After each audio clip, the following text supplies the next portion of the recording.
Haleluya, glory. Terpujilah nama Tuhan, amin. Kita senang pada waktu yang indah ini, oleh karena kasih Yesus Kristus menyertai kita, memberi semangat dan sukacita bagi kita. Bukan hanya sekedar pengharapan, tetapi pengharapan itu sangat penuh oleh janji Kristus bagi kita di akhir zaman, mengabulkan segala sesuatu apa yang kita capai di akhir zaman ini, sehingga kita sudah hampir sampai kepada tujuan kita.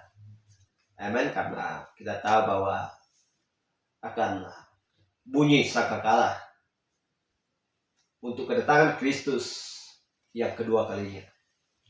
Karena sangkakala yang ketujuh sudah diperdengarkan dan kita sudah bersedia melihat kan firman yang dimana dulunya dimeteraikan, tetapi dari zaman ini telah disingkapkan bagi kita.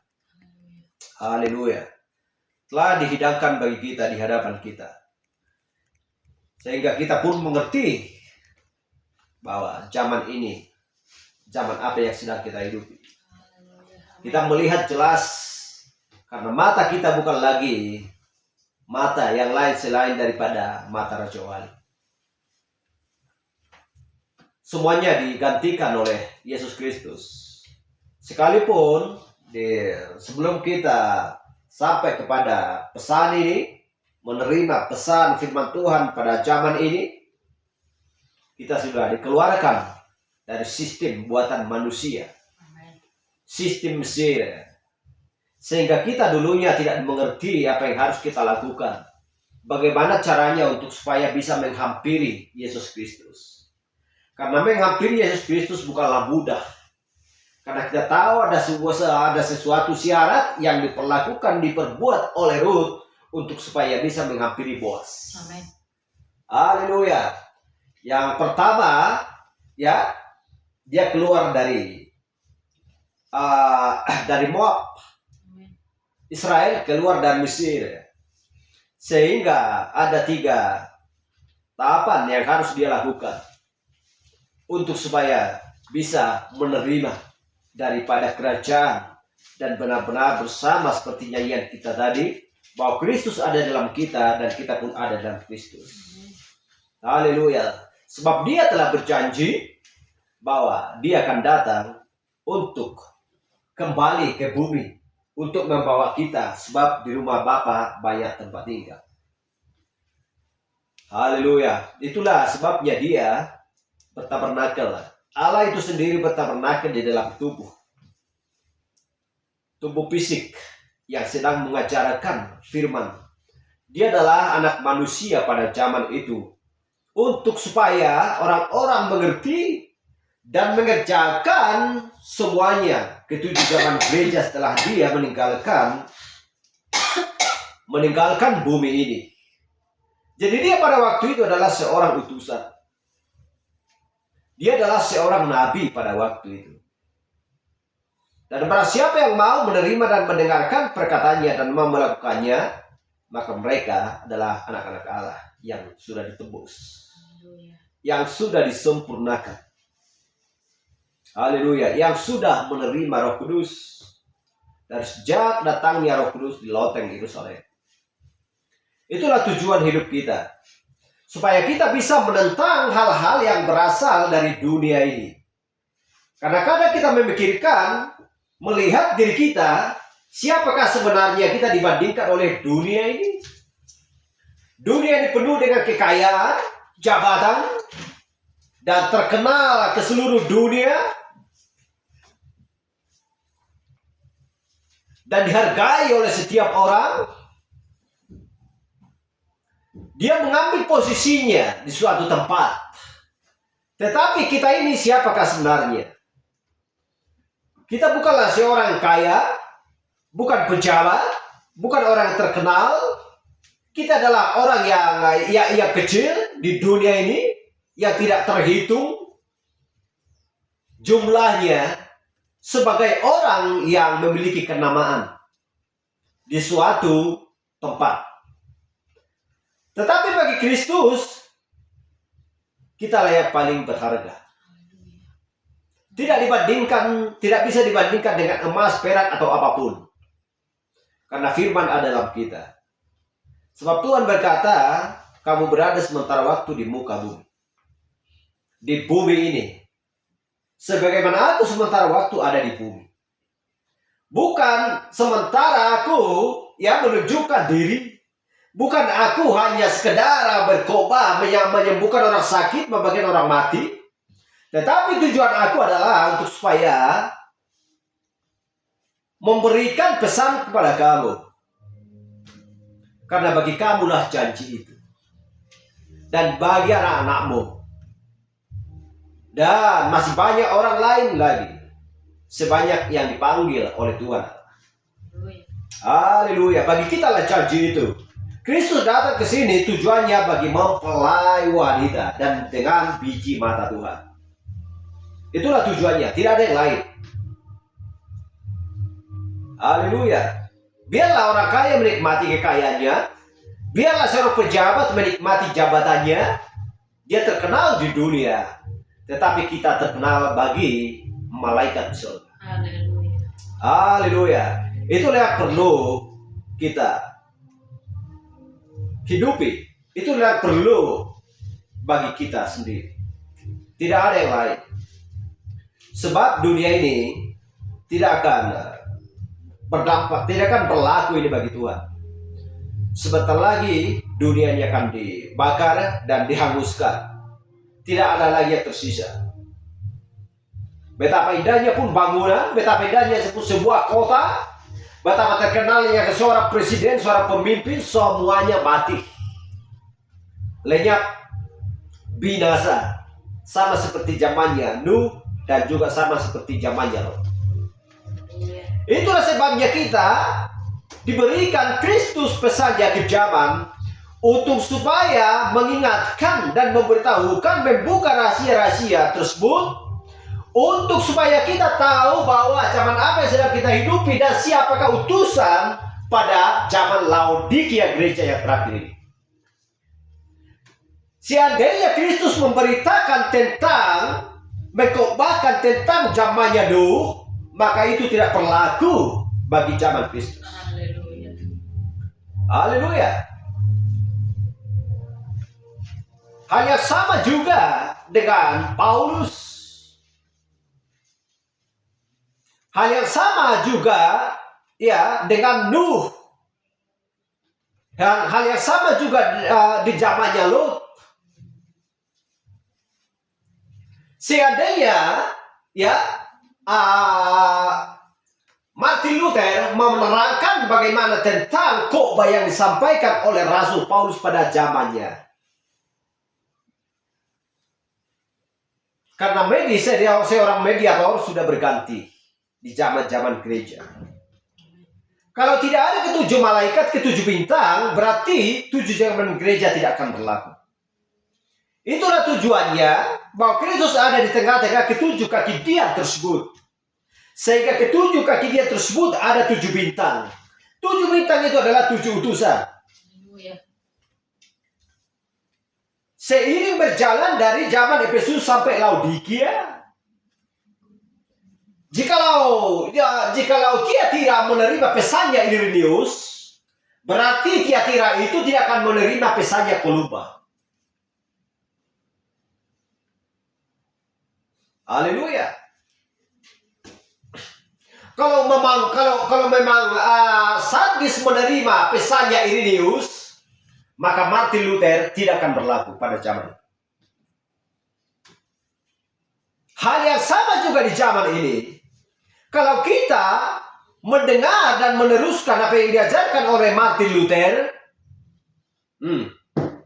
berarti kita tidak akan menerima bahwa akhir zaman ini adalah zaman Laodikia. Kita tidak akan menerima pesannya dari malaikat yang ketujuh. Haleluya. Berarti kita tidak akan menerima Alkitab. Apa janji Tuhan, apa firman Tuhan, bahwa ini adalah akhir zaman, kita tidak akan menerima. Bahwa tidak akan perlu Alkitab untuk dipakai. Haleluya. Sama halnya juga seperti seorang kakek. Seorang anak tidak perlu lagi mendengarkan kata-kata kakeknya setiap hari. Karena dia, seorang anak sudah memiliki seorang ibu dan ayah. Jadi ayahnya dan ibunya yang harus dengar. Karena mereka yang menasehati setiap hari dan menafkahi dan apa yang diperlukan oleh anaknya, orang tuanya lah, ayah dan ibu lah yang memberikan semuanya. Hal yang sama juga. Jika kita mendengarkan Yehova seperti yang Yehova yang berlangsung pengajarannya pada zamannya Musa, itu juga yang kita teruskan pada zaman ini, maka kita tidak akan selamat. Kenapa tidak selamat? Karena di zamannya Musa belum ada baptisan di dalam nama Tuhan Yesus Kristus. Haleluya. Untuk pengampunan dosa. Apakah dosa kita diampuni? Tidak. Tetapi ketika baptisan di dalam nama Yesus Kristus untuk pengampunan dosa, maka dosa kita diampuni. Maka kita akan selamat. Kan simpel perjalanan. Supaya dapat mengerti. Kalau ada sesuatu pertanyaan, gereja apakah kalian? Kalau kita mengatakan gereja aman, terang pesan di waktu senja, kita mengatakan demikian, maka kita akan bisa menjawab. Kalau ada suatu pertanyaan, di manakah kamu dalam Alkitab? Maka kita bisa cepat menjawab. Dengan tepat, sesuai dengan zamannya. Kalau kita mempertahankan, seperti saya katakan tadi, kita mempertahankan bahwa kita terus menerima pengajarannya Martin Luther, berarti ini belum akhir zaman. Karena John Wesley belum tiba. Waktunya untuk datang membawa pesan. Padahal John Wesley sudah tidak ada lagi. Di mana John Wesley? Sudah meninggal. Lantas siapa yang harus kita dengar utusan di zaman ini? Padahal ini adalah sudah zaman Laodikia. Haleluya. Jadi situlah orang yang keliru. Sebab mereka masih mendengarkan apa yang sebab Lot masih mendengarkan contohnya apa yang dikatakan oleh Nuh. Ketika Yesus Kristus tampil sebagai seorang nabi, anak manusia di muka bumi, orang-orang masih mendengarkan apa yang dikotbahkan oleh Nuh. Tidak akan berlaku. Apakah mereka selamat pada waktu itu? Tidak, karena tidak menerima Yesus Kristus. Farisi dan Saduki menolak Kristus. Kalau orang Yahudi Israel, Tuhan membutakan mata mereka untuk supaya firman sampai kepada kita. Tetapi bagaimana dengan orang Farisi dan Saduki? Disinilah kita sebenarnya harus mengerti dan benar-benar matang. Untuk supaya kita tidak tinggal sedikit pun dari atau tergeser dari posisi kita. Untuk supaya tidak bisa dibohongi oleh dunia. Haleluya. Kalau orang-orang yang mengaku dirinya Kristen pada zaman ini, mengakui ketujuh kaki dia, ketujuh bintang, ketujuh malaikat, maka mereka mengerti siapakah sebenarnya ketujuh bintang ini. Apakah ini sudah berakhir? Apakah ini masih ada? Di zaman manakah kami pada saat ini? Apakah masih di zaman Martin Luther atau John Wesley? Atau zaman Laodikia sebagai utusan malaikat 4, 5, 10, 7 sebagai utusan William Branham yang disertai oleh tiang api dan awan supernatural. Sebagaimana pendahulu kedatangan Kristus yang pertama, dialah pendahulu kedatangan Kristus yang kedua. Amin. Haleluya. Tiang api yang sama yang menyertai Musa, yang berbicara kepada Musa, tiang api yang sama yang menyertai Laodikia, dia menyertai William Branham. Ayat 7. Sebab Tuhan berkata di Lukas 17 akan kedatangan anak manusia abesara. Demikianlah kelak pada hari di mana manusia menyatakan dirinya. Lukas 17:30. Haleluya. Glory. Mari kita buka kitab kita. Kita akan ulangi membahas tentang hari raya Sangkakala untuk supaya benar mendalam, supaya kita dimatangkan oleh pengajaran hujan akhir pada zaman ini. Kita buka kitab kita dari Imamat 23 ayat 23 sampai 24. Demikian firman Tuhan berfirman kepada Musa, katakanlah kepada orang Israel begini, dalam bulan yang ke-7, pada tanggal 1 bulan itu, kamu harus mengadakan hari perhentian penuh yang diperingati dengan meniup serunai, yakni hari pertemuan kudus. Kita lihat di Yesaya 18 ayat 1 sampai 2. Sampai 3. Wahai negeri dengan sayap di seberang sungai-sungai Ethiopia, yang mengiringi duta-duta melalui laut dalam perahu-perahu padan, mengarungi permukaan air. Pergilah, hai utusan-utusan yang tangkas, kepada bangsa yang langkung dan berkulit mengkilap, kepada kaum yang ditakuti dekat dan jauh, yakni bangsa yang kekuatan ulet dan lalim, yang mengiringinya dilintasi sungai-sungai. Hai semua penduduk dunia, hai orang-orang yang mendiami bumi, apabila banji-banji dinaikkan di gunung-gunung, lihatlah. Apabila sangkakala ditiup, dengarlah.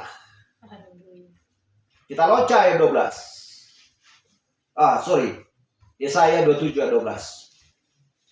Maka pada waktu itu Tuhan akan mengirik mulai dari sungai Erfa sampai sungai Mesir. Dan kamu ini akan dikumpulkan satu demi satu, hai orang Israel. Kita loncat, kita baca 13. Pada waktu itu sangkakala besar akan ditiup. Ayat 13. Akan ditiup dan akan datang mereka yang hilang di tanah Asyur, serta mereka yang terbuang ke tanah Mesir untuk sujud menyembah kepada Tuhan di gunung yang kudus di Yerusalem. Ini berbicara pada waktu itu sangkakala besar akan ditiup. Pada waktu itu. Mari kita berdoa. Terima kasih Tuhan Yesus, kami bersyukur Tuhan, oleh karena semuanya pesan-Mu telah Engkau singkapkan bagi kami di akhir zaman. Sebagai makanan rohani kami Tuhan pada di zaman Laodikia yang suam-suam kuku ini Tuhan. Engkau menerbitkan suatu sinar cahaya Tuhan, kemuliaan daripada Engkau sendiri, untuk supaya benar-benar Tuhan kami berada di dalam terang waktu senja, untuk menikmati daging segar yang Kau sajikan Tuhan, sebab kami adalah anak Raja Wali di akhir zaman ini, yang memiliki sayap dan memiliki mata yang tajam Tuhan, dan pekikan yang tajam, untuk supaya memperkenalkan dirinya bahwa kami adalah anak-anak-Mu Tuhan, mempelai wanita-Mu yang sedang Kau tentukan, sudah Kau pilih sebelum dasar dunia, untuk menerima pesan-Mu Tuhan di akhir zaman ini. Dari malaikat yang ke-7 Tuhan menyampaikan pesan kepada kami, itu firman-Mu sendiri Tuhan.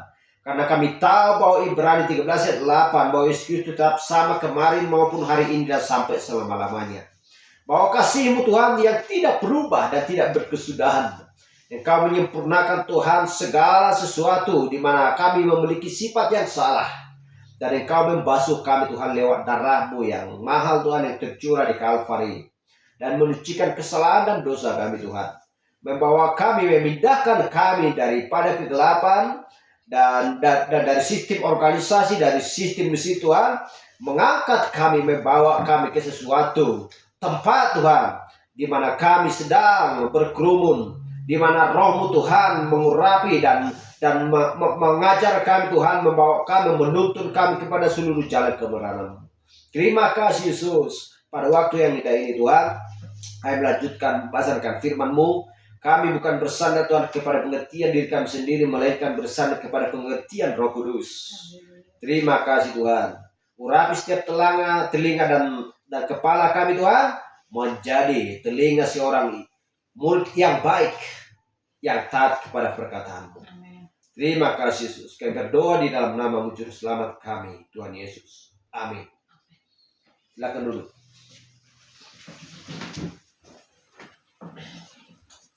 Kita akan membahas pelan-pelan karena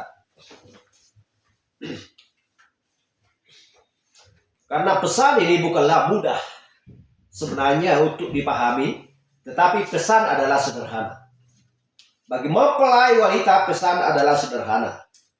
Tetapi apabila ada suatu pertanyaan dari orang yang lain, maka kita akan segera bisa menjawab dengan jelas. Dan dengan perjalanan akan dunia ini dari awal sampai akhir zaman ini. Haleluya. Karena bukan seperti yang lain, hanya sekedar beribadah, berdoa, bernyanyi. Dan ketika ada sesuatu pertanyaan kepada dirinya sendiri, tidak bisa dijawab oleh karena fatal kesalahan perbuatannya sehari-hari sudah jelas melanggar firman Tuhan. Sehingga tiba pertanyaan dan mereka pun gagal untuk menjawab. Haleluya. Kita melihat contoh di dalam Alkitab. Seorang Nikodemus gagal untuk menjawab Yesus. Haleluya. Dia gagal untuk menjawab sebuah pertanyaan daripada Yesus. Dia gagal mengerti apa yang diucapkan oleh Yesus. Filipus pun gagal untuk melihat siapa Yesus. Nikodemus gagal mengetahui tentang apa yang dikatakan oleh Yesus bagi dirinya sendiri, tentang kamu harus dilahirkan kembali. Dia adalah seorang imam. Bagaimana dengan zaman ini? Dan seorang pemuda kaya juga gagal. Seolah-olah dia sudah melakukan semua hukum Taurat. Tetapi ketika Yesus melemparkan sebuah, haleluya, itu adalah tantangan yang berat bagi hidupnya. Dan di sanalah gagal dia. Jual hartamu dan bagikanlah itu kepada orang-orang miskin. Masalah harta, dia sudah gagal. Haleluya.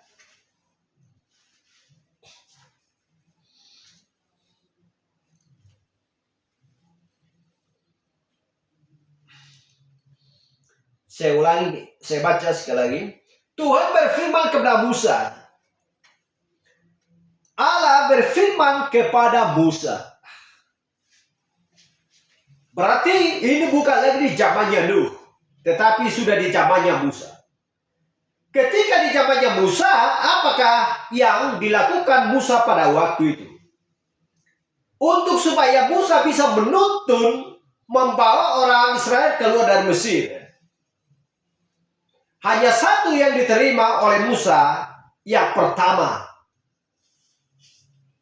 Dia pergi ke atas gunung, dan dia melihat tiang api. Dia melihat api di semak-semak. Dan Allah itu sendiri berbicara kepada Musa. Haleluya. Untuk menggenapkan Amos 3 ayat 7. untuk menggenapkan Wahyu 10 ayat 7. Haleluya. Sungguh Tuhan Allah tidak menyampaikan pesan. Tidak menyampaikan pesan terlebih dahulu. Kalau tidak terlebih dahulu menyampaikannya. Menyampaikan pesan itu kepada hamba-hambanya, yaitu para nabi. Berarti harus diutus seorang nabi bagi setiap zaman. Siapakah dia? Musa. Maukah mereka pada waktu itu mendengarkan Musa? Bagi orang yang tidak mau mendengarkan Musa, mereka tidak akan sampai kepada tanah perjanjian. Sekalipun mereka sudah dibenarkan dan dikuduskan. Sekalipun mereka sudah menerima pembenaran, pengudusan. Haleluya. Tetapi bagian ketiga mereka gagal. Katakanlah kepada orang Israel, beginilah dalam bulan yang ketujuh. Pada tanggal 1 bulan itu, kamu harus mengadakan hari perhentian penuh yang diperingati dengan meniup serunai, yakni hari pertemuan kudus. Apakah mereka lolos? Apakah mereka melakukan ini? Mereka melakukan ini.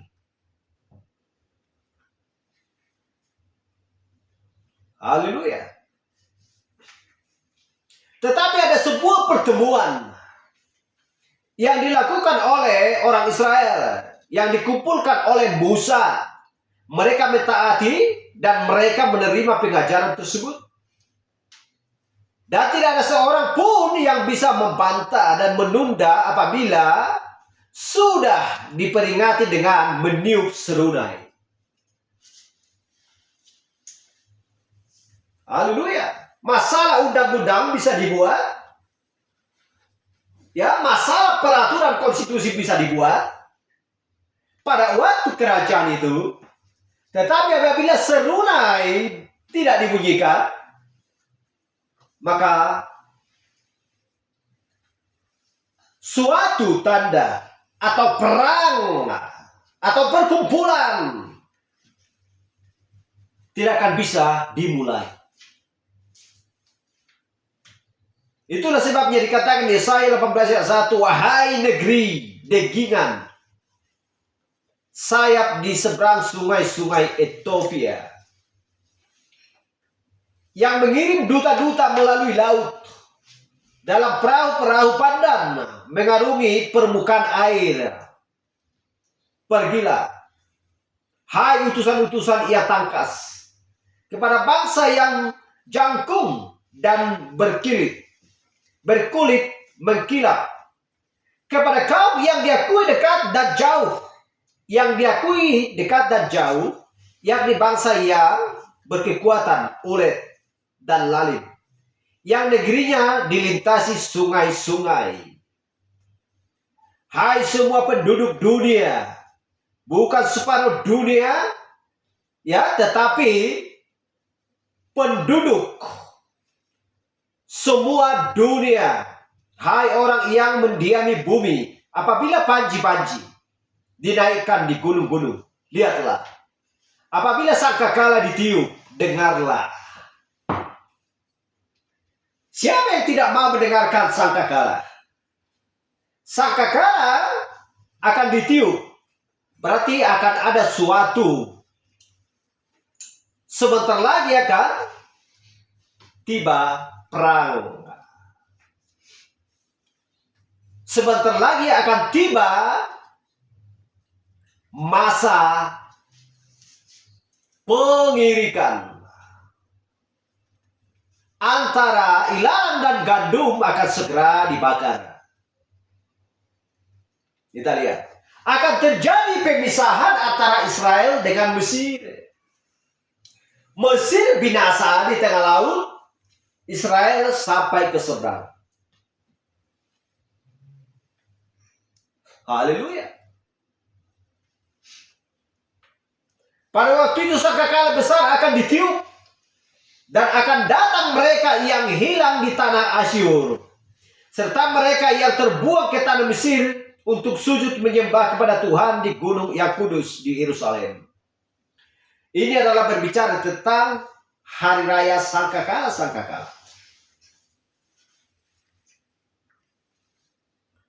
Haleluya.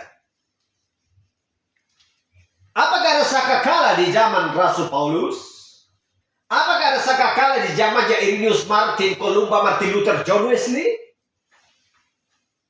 Di keenam gereja tersebut tidak ada sangkakala yang dibunyikan. Haleluya. Tetapi apakah kita mau mendengar pada zaman Laodikia ke zaman ini, mendengar sangkakala itu? Atau hari raya sangkakala? Mengertikah kita hari raya sangkakala? Haleluya. Dari zamannya Efesus, Smyrna, Pergamus, Tiatira, Sardis, Philadelphia tidak mengerti mengenai tentang hari raya sangkakala. Karena ini adalah gereja bagi bangsa kami. Tetapi berbicara tentang sangkakala disingkapkan di akhir zaman bagi kita, sehingga kita pun mengerti apa arti sangkakala. Haleluya.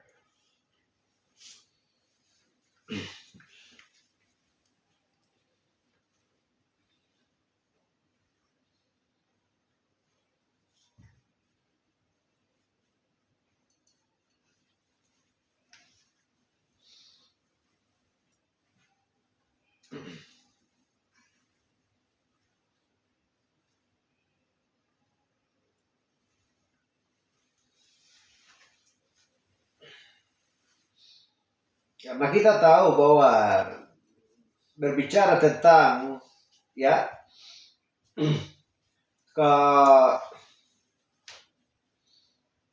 berbicara tentang sangkakala dan ketujuh guru,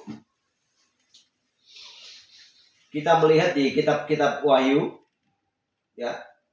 semua diterangkan tentang hal itu. Kita baca dulu di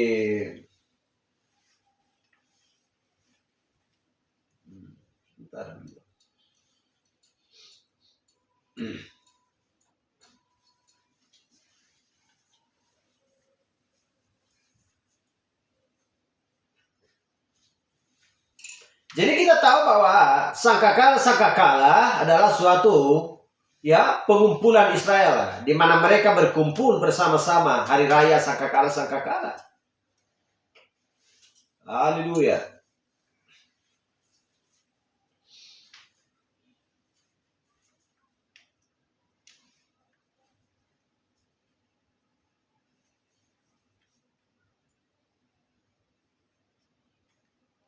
Baca di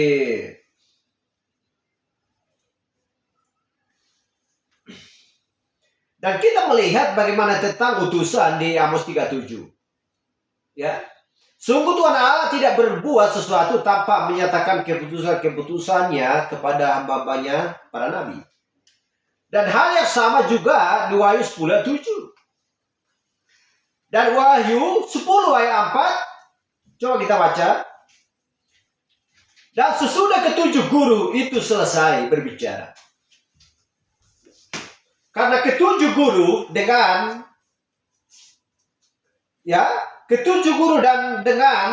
ketujuh sangkakala berbeda.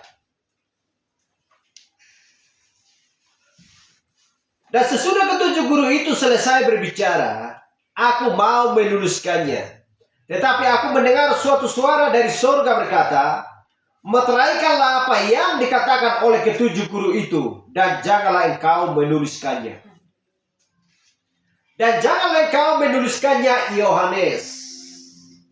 Karena Yohanes adalah pendahulu kedatangan Kristus yang pertama, bukan pendahulu kedatangan Kristus yang kedua. Berarti Yohanes tidak perlu menuliskan dan mengetahui, ya, dan disingkatkan semua misteri itu kepada dia, karena dia bukanlah malaikat yang ketujuh. Haleluya. Karena Yohanes adalah malaikat ketiga, pendahulu kedatangan Kristus yang kedua, dan pendahulu kedatangan Kristus yang kedua adalah malaikat keempat. Yohanes adalah malaikat ketiga. Wahyu 10:7 kita baca. Tetapi pada waktu bunyi sangkakala dari malaikat yang ketujuh, yaitu apabila ia meniup sangkakalanya, maka akan genaplah keputusan rahasia Allah. Tidak ada lagi yang tersembunyi, semuanya harus dibukakan, harus dinyatakan, harus diberitahukan. Yaitu berbicara tentang peristiwa yang terjadi di Taman Eden. Bahwa dunia mengakui bahwa Hawa itu sedang memakan buah apel. Dan Kain itu adalah anak dari Adam. Haleluya. Tetapi setelah malaikat yang ketujuh memperdengarkan suaranya, maka tidak ada lagi yang tersembunyi. Semua diberitahukan. Mengertilah kita peristiwa yang sedang berlangsung di Taman Eden. Mengertilah kita siapakah benih ular itu. Kita lihat antara ketujuh guru selesai berbicara, tetapi Yohanes tidak diperbolehkan untuk menulisnya. Tetapi sampailah Wahyu 10:7. Tetapi pada waktu bunyi sangkakala dari malaikat yang ketujuh, yaitu apabila ia meniup sangkakalanya, maka akan genaplah keputusan rahasia Allah, seperti yang telah ia beritahukan kepada hamba-hambanya, yaitu para nabi. Siapakah para nabi? Lain seorang nabi, lain seorang mediator. Rasul Paulus adalah seorang rasul. Dan Irenaeus Martin Luther Columba, ya Martin Luther Paulus Irenaeus Martin Luther Columba, Martin Luther dan John Wesley itu adalah mediator. Tetapi di sini dikatakan, ya, maka akan genaplah keputusan rahasia Allah seperti yang telah ia beritahukan kepada hamba-hambanya, itu para nabi. Berarti harus kepada nabi, kepada hambanya itu para nabi. Berarti harus ada seorang nabi bagi kita di akhir zaman, yaitu zaman Laodikia. Karena berbicara di sini adalah kepada hamba-hamba, yaitu nabi, hamba-hamba Kristus yang sedang berada di tengah-tengah ketujuh kaki dia tersebut. Haleluya. Untuk menggenapkan Wahyu, untuk mengenapkan Lukas 17 ayat 30. Siapakah yang membukakan semua rahasia itu? Kepada Wahyu 10:7, kepada malaikat pada 5 adalah Yesus Kristus, anak manusia.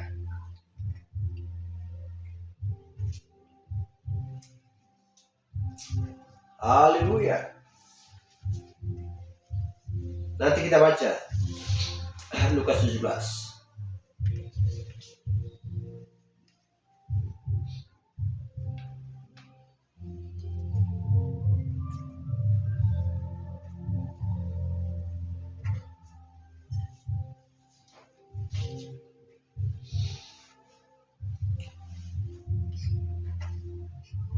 Malaikat pada anak, maka ia akan membuat hati bapak-bapak berbalik kepada anak-anaknya, dan hati anak-anaknya kepada bapak-bapaknya, supaya jangan aku datang memukul bumi sehingga musnah. Kita lihat malaikat 4 ayat 6. Iman kita harus dipulihkan menjadi iman yang asli seperti di Pentakosta. Dan kita akan kembali, iman itu harus dipulihkan. Berbicara tentang iman, bukan berarti kita kembali seperti jemaat mula-mula. Tetapi iman jemaat mula-mula pada hari Pentakosta harus dipulihkan. Dan di sepanjang perjalanan ke-7 zaman gereja, iman itu harus dipulihkan kembali seperti iman Pentakosta. Iman, berbicara tentang iman. Tetapi kita harus kembali dan dipulihkan, dan kita harus datang kembali kepada Taman Eden. Karena Taman Edenlah yang dipulihkan, bukan berarti jemaat mula-mula atau Pentakosta. Tetapi iman harus dipulihkan dan harus seperti iman Pentakosta. Haleluya. Supaya berbalik kepada anak-anaknya maka ia akan membuat hati bapak-bapak berbalik kepada anak-anaknya dan hati anak-anaknya kepada bapak-bapaknya. Pentakosta. Iman yang dimaksudkan. Haleluya.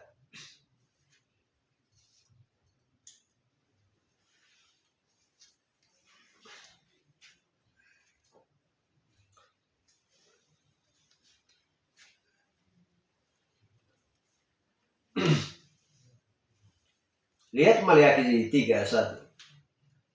Lihat, aku menyuruh utusanku. Saya sudah katakan tadi bahwa berbicara tentang Maliaki 3 adalah Yohanes Pembaptis. Lihat, aku menyuruh utusanku supaya ia mempersiapkan jalan di hadapanku. Dengan mendadak Tuhan yang kamu cari itu akan masuk ke baitnya. Malaikat perjanjian yang kamu kehendaki itu, sesungguhnya ia datang, firman Tuhan semesta alam. Siapakah dia? Yohanes. Lihat, aku menyuruh utusanku. Supaya apa? Supaya ia mempersiapkan jalan di hadapanku. Kita lihat Maliaki 4:5. Sesungguhnya aku akan mengutus Nabi Elia kepadamu menjelang datangnya hari Tuhan yang besar dan dahsyat itu. Menjelang datangnya hari Tuhan. Berbicara tentang menjelang datangnya hari Tuhan, dibandingkan dengan Maliaki 3:1, aku mengutus utusanku supaya ia mempersiapkan jalan. Untuk mempersiapkan jalan bagi Kristus. Bukan berbicara tentang menjelang datangnya hari Tuhan yang besar dan dahsyat itu. Hari Tuhan yang besar dan dahsyat itu. Kalau dikatakan hari Tuhan yang besar dan dahsyat itu berarti kedatangan yang kedua. Namanya yang dahsyat. Haleluya. Jadi ini yang perlu kita lihat dan kita mengerti. Membedakan dengan firman Tuhan yang satu dengan yang satu. Kalau yang mengaku dirinya Kristen mengatakan di zaman ini, memperjuangkan tetap bahwa ada dua Tuhan. Yaitu Tuhan Yesus Kristus dan juga Tuhan Allah. Tuhan Allah mempunyai anak, yaitu Tuhan Yesus.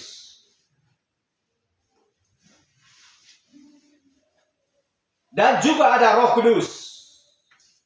Kalau ditanya roh itu, roh siapakah itu? Roh Tuhan Yesus Kristus kah? Atau roh Tuhan Allah?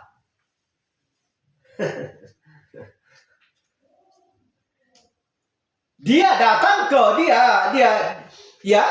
datang dengan membawa 3 jabatan.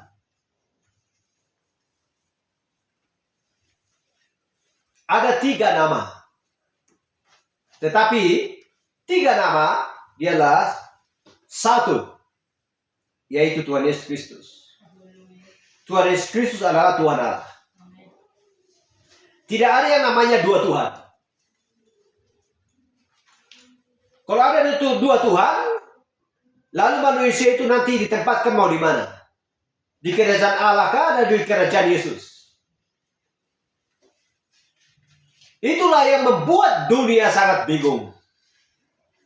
Sehingga umat Islam pun bertanya, seperti Zakir, Zakir naik, maka orang yang sudah terkenal, seorang pendeta, seorang pors atau siapapun kalah dibuatnya. Masih hanya 2 pertanyaan sudah kalah. Kalau mempelai wanita ditanya mengenai tentang Alkitab, tidak ada yang bisa mengalahkan.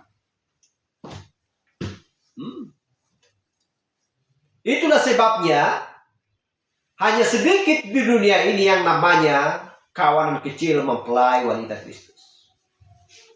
Kenapa? Untuk menggenapkan Matius 22 ayat 14. Haleluya.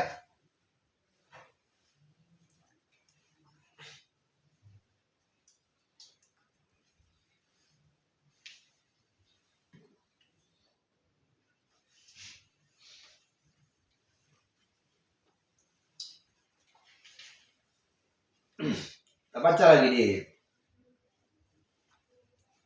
Matius 23 ayat 9. Celaka kamu hai ahli-ahli Taurat dan orang-orang Farisi.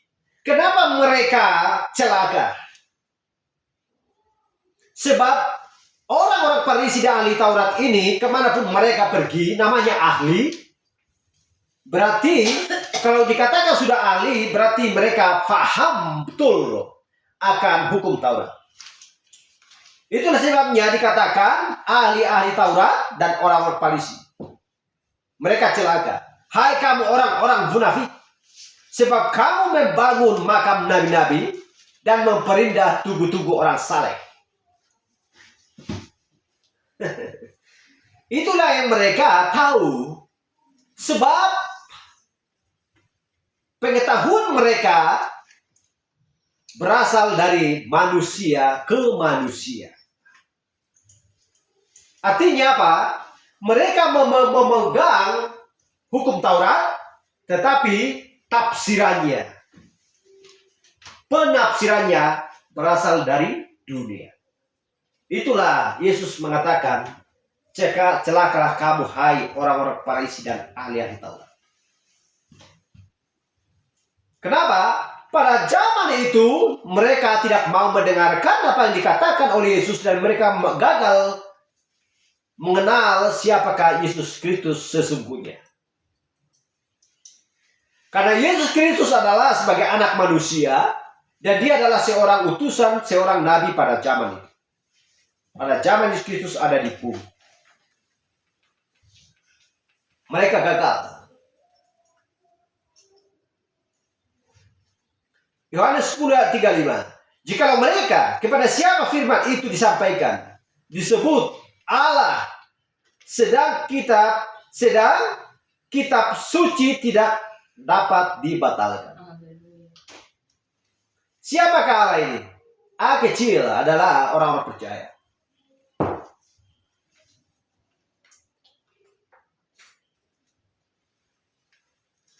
Kepada siapa firman itu disampaikan, disebut Allah, sedang kitab suci tidak dapat dibatalkan. Haleluya. Itulah sebabnya, bukankah Yesus Kristus berkata, bukankah nenek moyangmu melempari para nabi dengan batu, yaitu mereka yang diutus kepadamu? Pada waktu itu Allah mengirim nabinya, ya, dan nabi adalah firman Allah yang hidup, yang dimanifestasikan. Karena Yesus berkata, apa sebabnya kamu bisa menyalahkan aku yang berkata aku adalah anak Allah? Dan kamu menyebutkan di dalam hukum-hukummu, kamu berkata mereka yang kepada siapa firman itu Tuhan datang, mereka adalah nabi. Kamu menyebut mereka Allah, dan itu benar. Sebab kitab suci tidak bisa gagal. Apa sebabnya mereka menyalahkan Yesus? Sedangkan mereka adalah bagian dari Taurat. Mereka adalah bagian dari firman Allah. Tetapi Yesus adalah kepenuhan firman Allah. Seluruh rencana penebusannya, seluruh kecukupan Allah ada di dalam Dia.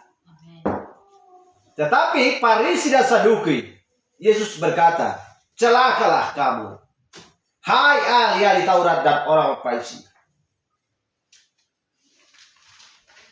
Sebab mereka membangun makam dan memperindah tubuh-tubuh. Itulah yang mereka ingini. Padahal mereka gagal dan tidak bisa melihat siapakah Yesus Kristus. Itulah sebabnya dikatakan di Maleakhi 3 ayat 6 tadi, bahwa aku Tuhan tidak berubah dan kamu Bani Yakub tidak akan lenyap. Kenapa? Karena hanya mereka lah yang mengenal, mengerti firman pada zaman itu. Dan menerima firman pada zaman itu. Haleluya. Jadi begitulah caranya Allah melakukan sesuatu. Allah telah memutuskan bahwa Dia akan menyelamatkan manusia dengan penumpahan darah dari seorang yang tidak berdosa. Jadi di Taman Eden Dia tidak pernah mengubahnya sejak itu. Dan tidak bisa mengubahnya, Kenapa? Karena semua sistem yang berasal dari dunia sudah sangat dalam jatuh. Tetapi datanglah pemulihan itu. Padahal ketika datang pemulihan itu pada zamannya, mereka gagal dan tidak mau menerima pemulihan itu. Orang sedang sakit, tetapi datanglah seorang Mesias, seorang penyembuh untuk memulihkan penyakitnya. Dia tidak mau dipulihkan. Haleluya. Dia tidak mau dipulihkan. Bukan berarti Yesus tidak mau memulihkan. Yesus Kristus adalah sang penyembuh, sang pemulih, sang penebus, sang pengampun. Tetapi orang tidak mau dipulihkan dan tidak mau diampuni. Haleluya.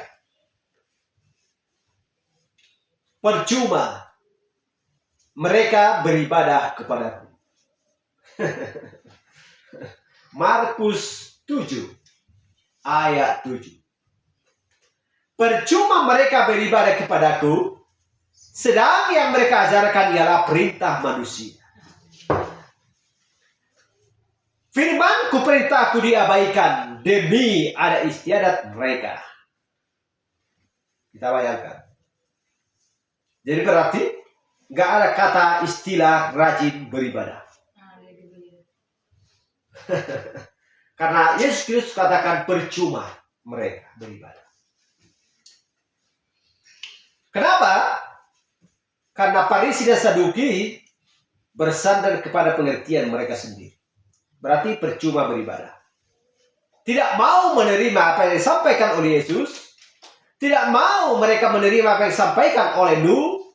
Tidak mau mereka menyampaikan apa yang dikatakan oleh kedua malaikat yang pergi ke Sodom. Dan juga tidak mau menerima firman Tuhan pada zaman Laodikia. Jemaat yang ketujuh. Berbahagialah orang yang menerima pesannya Rasul Paulus, Irenaeus, Martin, Kolumba, Martin Luther, dan John Wesley pada zamannya. Haleluya.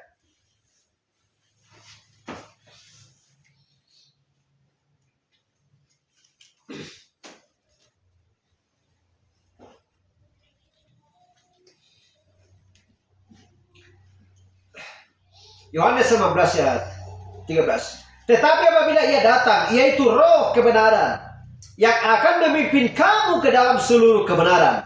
Sebab ia tidak akan berkata-kata dari dirinya sendiri, tetapi segala sesuatu yang didengarnya, itulah yang akan dikatakannya dan ia akan memberitakan kepadamu hal-hal yang akan datang. Haleluya. Dan dikatakan di Ibrani 1 ayat 1, setelah pada zaman dahulu Allah berulang kali dan berbagai cara berbicara kepada nenek moyang kita dengan perantaraan nabi-nabi. Harus ada perantaraan, harus ada seorang utusan. Tidak bisa tidak. Untuk menggenapkan tadi Amos 3:7 dan Malaki 4:5.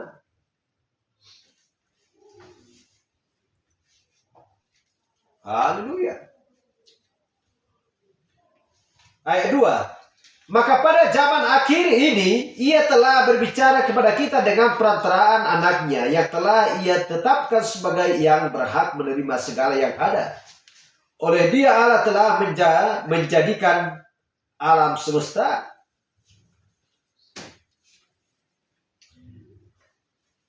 Karena tidak ada yang kuat di luar daripada firman.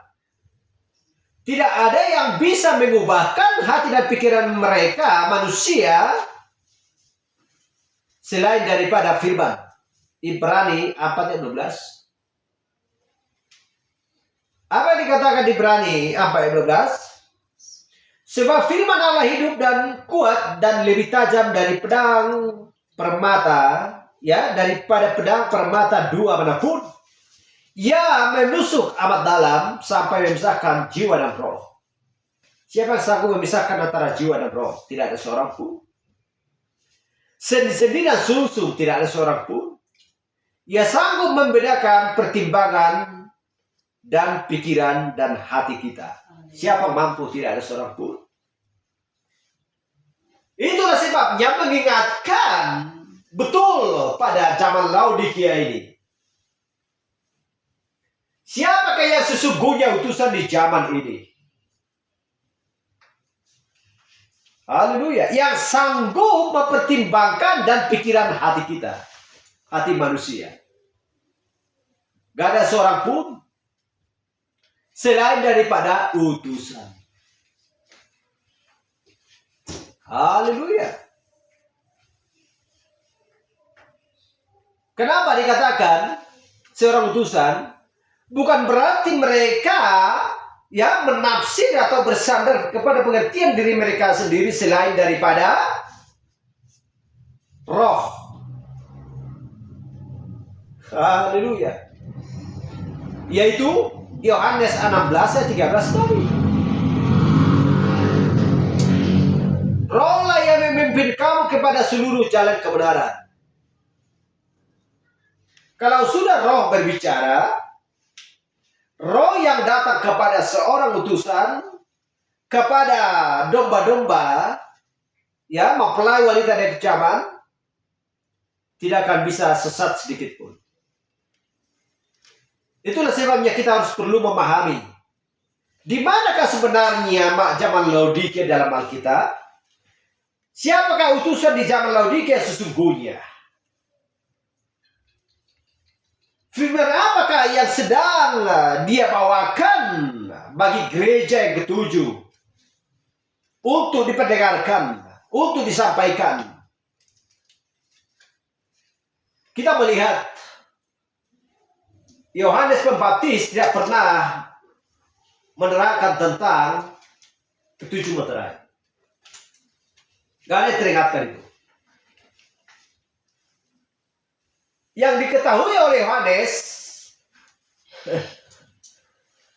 ya, ada 3 hal. Karena dia kadang mungkin berburu di tengah hutan, kapak. Sebagaimana dia mengucapkan kata-kata itu kepada orang-orang Farisi dan Saduki pada waktu itu. Baru ular. Apa dikatakan oleh Yohanes? Hai keturunan orang beludak. Haleluya. Dan juga tentang pohon yang ditebang. Karena itulah yang dia tahu. Tetapi seperti itulah perkataan yang bisa disampaikan melalui Roh Kudus. bukan dari dirinya sendiri. Tetapi dengan sengaja Tuhan untuk membesarkan dia, memelihara dia, menjaga dia, selalu berada di tengah hutan. Untuk supaya pas pengalaman dia sesuai dengan perkataannya. Kalau dikatakan berbicara tentang kota, dia belum pernah di kota. Jadi Tuhan pelihara dia dengan sengaja di tengah hutan untuk supaya pas nanti perbicaranya. Kita lihat. Dan dia tidak pernah memberitakan tentang perjalanan itu zaman gereja dan juga memberitahukan tentang rahasia-rahasia itu. Karena materaikan. Jangan tuliskan. Haleluya. Dan kita melihat juga di zamannya Irenaeus dan Martin dan juga Kolumba Martin Luther. Gak ada diteringati di situ masalah tentang materai-materai yang sudah singkapkan. Gak ada itu. Itulah sebabnya dunia tidak mengaku. Lutheran tidak mengaku, tidak pernah mengatakan bahwa ada di Taman Eden benih ular. Peristiwa Taman Eden tidak mengerti. Hanya yang mereka tahu sampai saat ini adalah bahwa Hawa sedang memakan buah apel. Kalau buah apel membuat manusia jatuh ke dalam dosa, gak perlu kita makan apel yang ada di toko buah sana. Kalau memang buah apel itulah menyebabkan manusia jatuh ke dalam dosa. Gak ada mau 10 kilo pun dimakan manusia, gak ada pengaruh. Apel diciptakan Tuhan untuk membuat tubuh kita kuat, sehat. Bukan mengakibatkan manusia jatuh ke dalam dosa. Tetapi kita lihatlah di zaman ini selalu berbicara tentang apel. Mau di majalah pun, mau di buku manapun, selalu buah apel. Haleluya. Dan juga Hawa ketika dia melahirkan Kain, tidak ada seorang pun di dunia ini mengaku bahwa ularlah yang memperdaya Hawa. Apakah sebelum itu terjadi, Adam sudah jatuh ke dalam dosa? Tidak. Lantas kalau Adam tidak mengandung dosa, Hawa tidak mengandung dosa, kenapa yang dilahirkan mengandung dosa? Dari mana dia berasal? Kenapa dia tidak taat kepada dan tidak takut kepada Tuhan? Kenapa dia muram melihat Tuhan dan hatinya panas? Apakah itu berasal dari Hawa, dari Adam?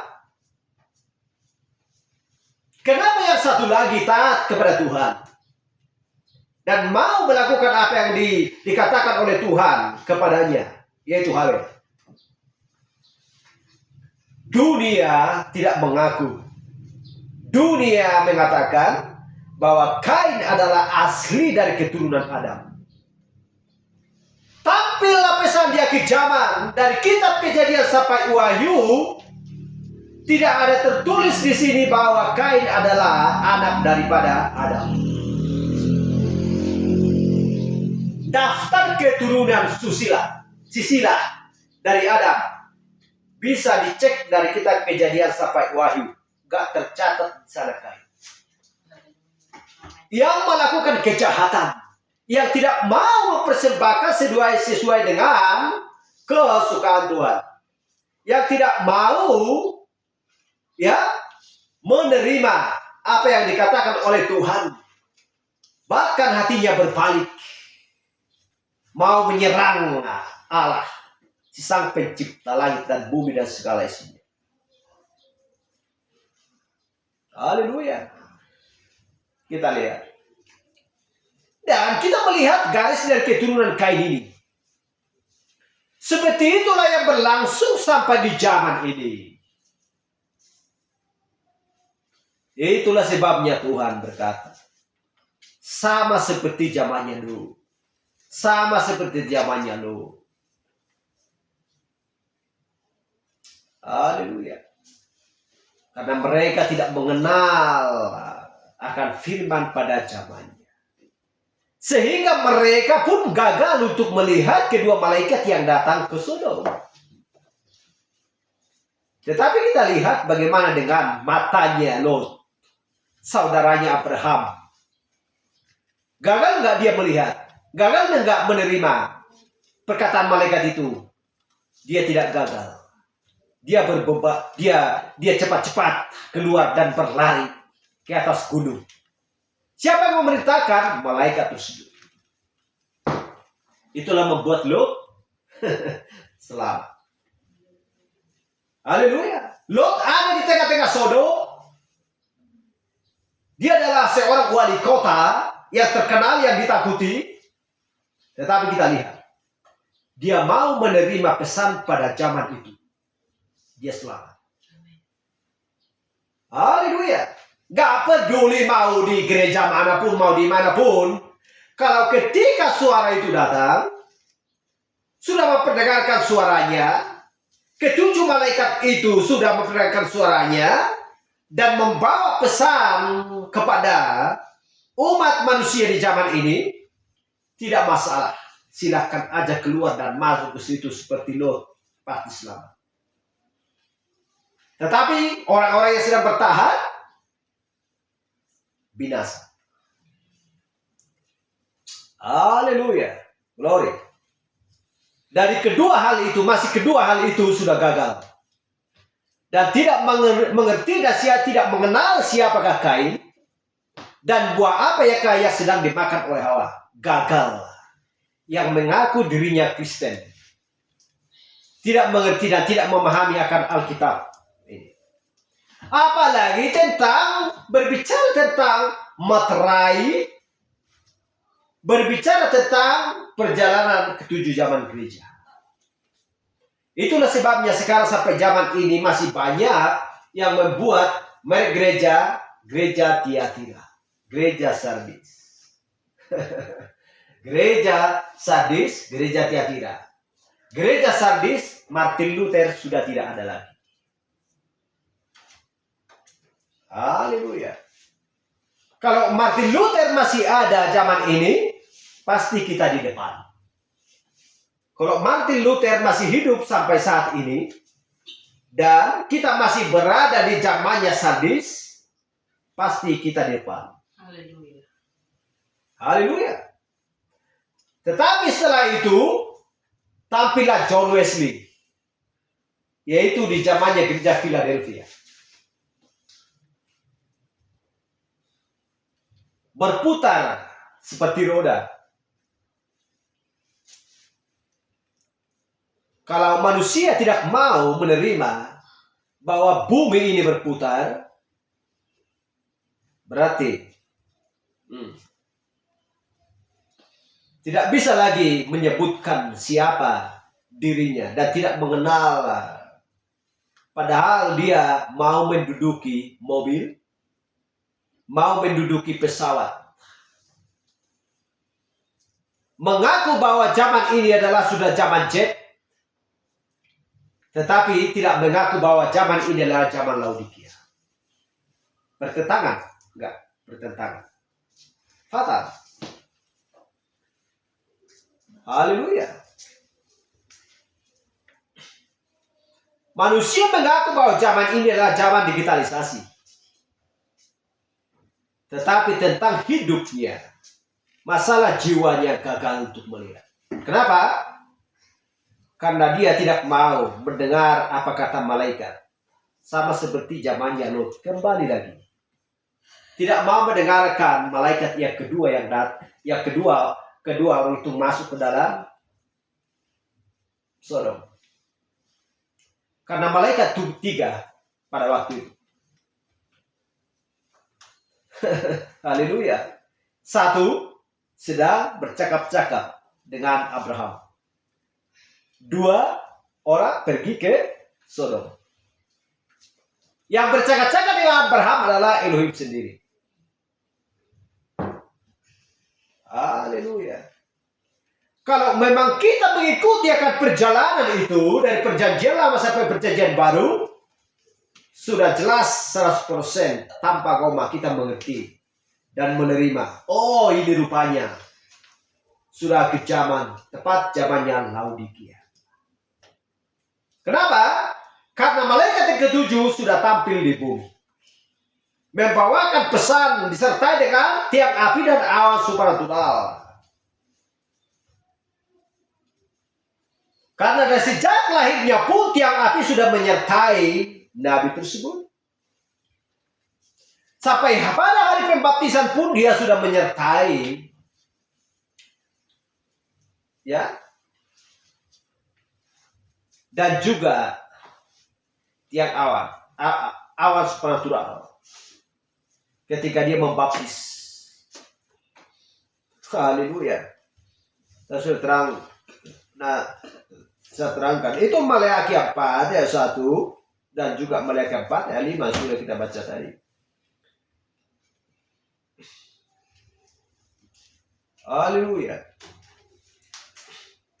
Jadi, tidak bisa dipisahkan antara Maleakhi 4 ayat 5 ayat 10 ayat 7 dan Lukas 17 ayat 28, Lukas 17 ayat 30.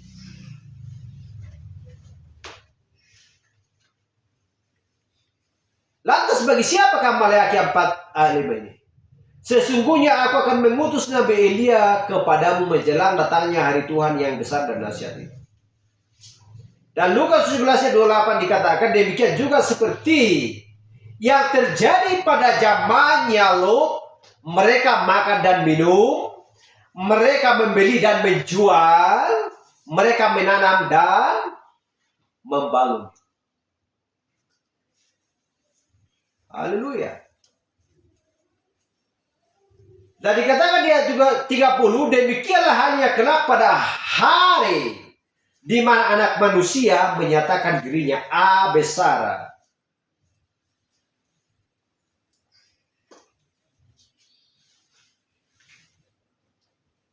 Demikianlah halnya kelak pada hari di mana anak manusia menyatakan dirinya.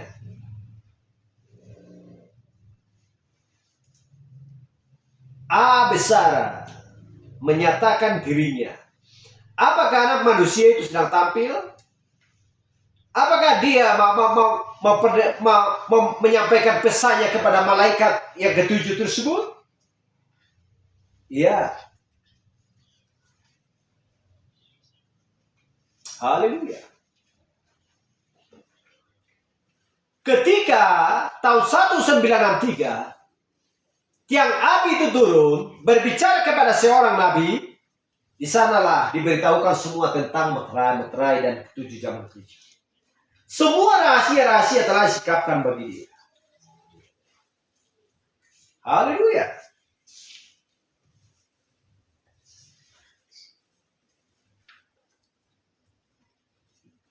Pada Januari.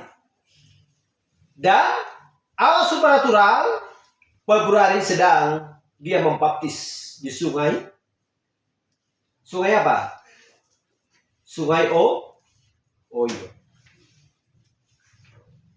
Haleluya. Apakah 10 orang yang melihat? Ratusan orang yang sedang melihat. Dan foto itu diambil pada waktu itu.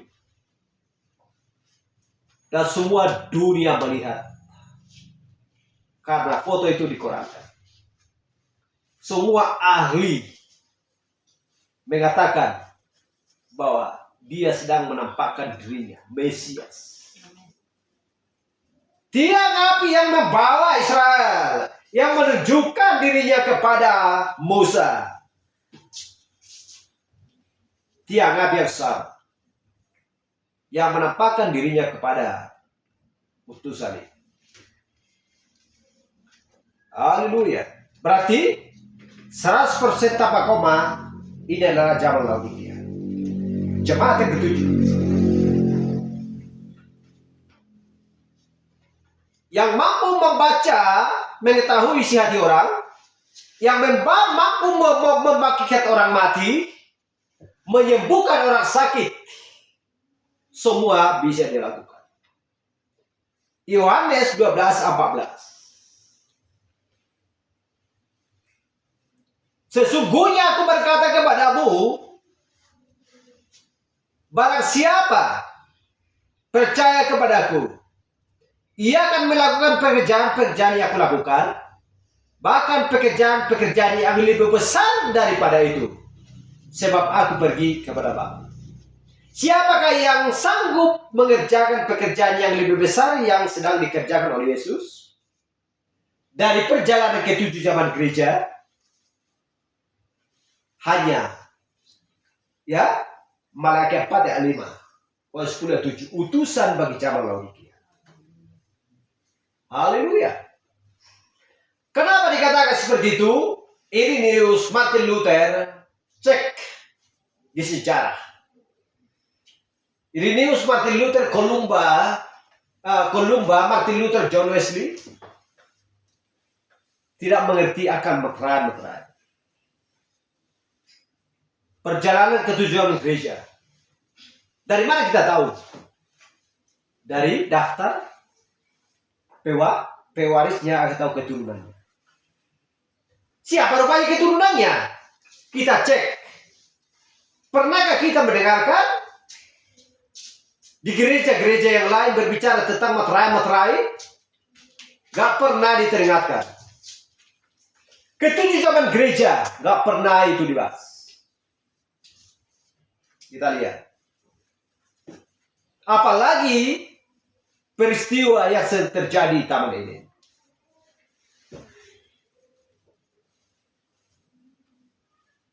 Haleluya. Apalagi keempat binatang tersebut yang tertulis di kitab Wahyu. Penunggang kuda putih, kuda merah, kuda hitam, kuda hijau kuning, abu-abu. Nggak tahu, nggak mengerti sama sekali. Pokoknya buat penafsiran. Haleluya. Karena pewarisnya dari Efesus, Smyrna, Pergamos, Tiatira, Sardis, Philadelphia masih banyak sampai saat ini, tetap masih ada. Tetapi mereka tidak mengerti akan hal itu.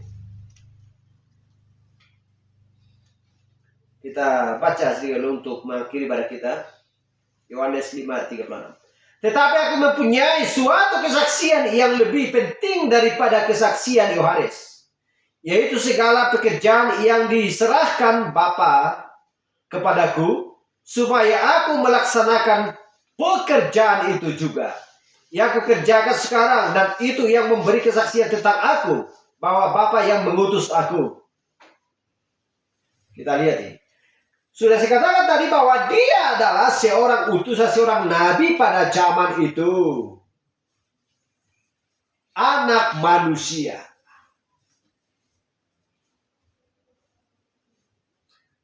Haleluya. Karena dia pada waktu itu bisa disebut dengan 3 sebutan. 3 nama. Ada anak manusia, anak Allah, anak Daud. Anak manusia adalah Yesus, anak Daud adalah Yesus, anak Allah adalah Yesus. Apakah dunia yang mengaku dirinya Kristen, bahwa Yesus adalah anak Daud? Mengaku. Apakah mengaku bahwa dia adalah anak manusia? Anak Allah? Mengaku.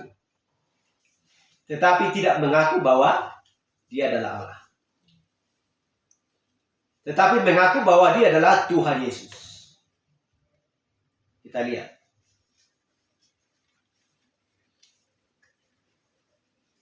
Haleluya. Kalau dia disebut anak manusia atau anak Daud, kenapa dia mengandung dari Roh Kudus? Dan seharusnya kalau dia disebut anak Daud, berarti dia sudah mempunyai 3 tiga Bapa. Dia mengandung dari Roh Kudus, berarti bapaknya adalah Roh Kudus. Dia disebut anak Daud, berarti bapaknya adalah Daud. Dia disebut anak Allah, berarti bapaknya adalah Allah. Siapakah di antara ketiganya yang benar-benar bapaknya? Tetapi itu adalah sebuah sebutan. Haleluya. Itulah sebabnya seperti yang kita baca minggu kemarin, kita bahas minggu kemarin. Sudah sekian lama, betapa lamanya kau pilihku, sudah sekian lama aku bersama-sama dengan kamu. Masa kamu tidak mengenal Bapa itu? Masa kamu tidak mengenal siapa Bapa itu? Betapa lambannya hatimu. Kalau engkau sudah melihat aku, engkau sudah melihat Bapa. Kita bayangkan. Berarti dia adalah Bapa itu. Haleluya. Jadi harus berbicara, mengatakan demikian, karena Allah bertabernakel di dalam tubuh itu. Karena tubuh itu akan berubah. Anak akan menjadi Bapa ketika Bapa itu ada di dalam tubuh itu. Kenapa? Karena Allah adalah roh. Itu alasannya.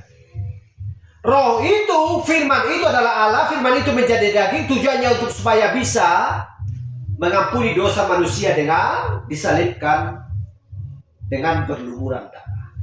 Karena hanya darah Allah yang bisa menyucikan dosa manusia. Itu alasannya. Haleluya. Sekalipun dia disebut anak manusia, anak Daud, dia tidak pernah didapati di dalam kubur dengan ada tulang-tulang. Tidak. Dia terbentuk mengandung dari Roh Kudus, dia dilahirkan, menjadi besar, dia disalibkan, ya, dia dikuburkan, bangkit dari orang mati. Lantas di manakah dia sekarang? Apakah dia harus menjadi nanti kembali lagi seperti Musa dan Elia, lalu mati kembali? Tidak. Haleluya. Karena tidak ada seorang pun rasul dan nabi yang bisa mengampuni dosa manusia. Itulah sebabnya dia membentuk, menciptakan sebuah tubuh itu mengandung di dalam seorang perempuan. Haleluya. Tetapi sulit untuk diterima oleh manusia di zaman ini. Selalu mengatakan di dalam nama Bapa, Anak, dan Roh Kudus, menyebut dengan tiga onum yang berbeda. Wahyu 3:17 untuk menutup. Wahyu Lukas 17 ayat 28.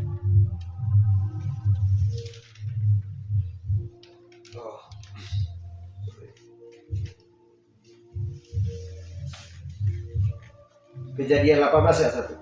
Kemudian Tuhan menempatkan diri kepada Abraham dengan pohon terbanting di Mamre sedang ia duduk di pintu kemahnya waktu hari panas terik.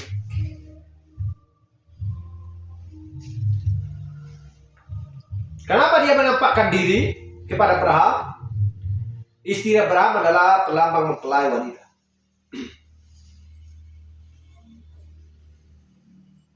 Haleluya. Abraham adalah orang yang percaya sejati pada zaman. Jadi kita tidak bisa dipisahkan. Apa yang terjadi nggak bisa dipisahkan kita antara Yesus Kristus, malaikat yang ketujuh pada zaman ini juga mempelai wanita. Haleluya, nggak bisa dipisahkan. Selalu ada tiga. Itulah sebabnya Bapa, Anak, dan Roh Kudus, tetapi itu adalah satu.